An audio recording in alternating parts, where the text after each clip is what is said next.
you need to make your own fun. It needs to be, you're going to be smashing your face into another human being 75 times every day. You got to find ways to make it enjoyable, to really make this program informative and entertaining. My style is bold, loud, abrasive. I'm opinionated. I'm brutally honest, and I am direct. There's a reason I'm sitting here and not standing on the sideline somewhere coaching up an offensive line. Unfortunately, in this day and age, that's not exactly the style people are looking for. Think about the Wizard of Oz, right? They go, one needs a brain, one needs a heart, one needs some courage. They go to this wizard, and they ask the wizard for these things, and what does the wizard do? He sets them off on a task. He challenges them. He puts them out there and he says, go do this, this, and this. When they succeed and they come back, what does he tell them? You had it all along. You have within you that which you sought from me. He was just a guy behind a curtain pulling a bunch of strings. He's a nobody. As a line coach, I'm behind the curtain and I'm just pulling strings. Like Parcells used to do it all the time.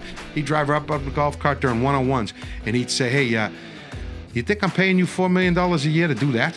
And he'd just drive away. And he'd pull up and he'd say to another guy, hey, you know what? I didn't know that's what $2 million looked like, because it looks like shit. And he'd just drive away. See ya. But you know what? He was getting in their head. And it would work, though. But you know what? They'd be like, fuck that son of a bitch. I'm going to prove him wrong. And they'd go out there and they'd play their ass up. And to me, that was a coaching style, good coaching style. Challenge them. Be challenged.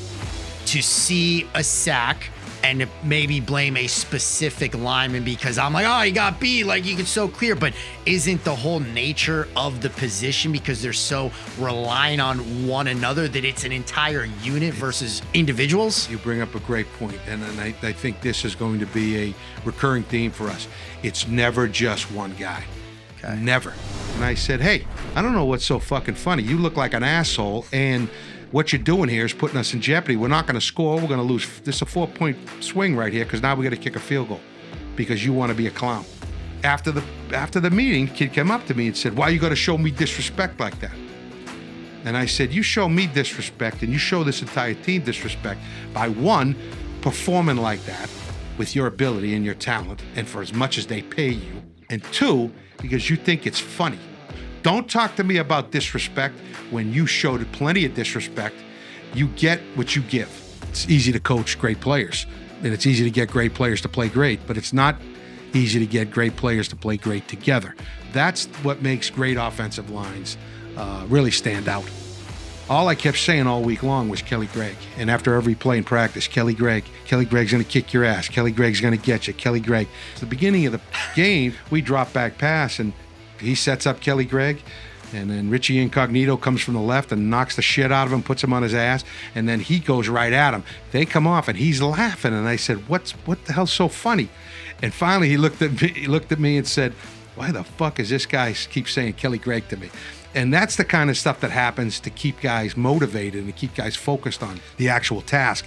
And bang comes around, bang, cuts the defensive end, and he gets up and he gives me the chop to his hips, and he's pointing at me, bang, bang, bang, and he's laughing, and I got the headset on, I'm talking to my assistant, and I'm like, that son of a bitch, that fucking guy, he did it. He did it. He did the wipe.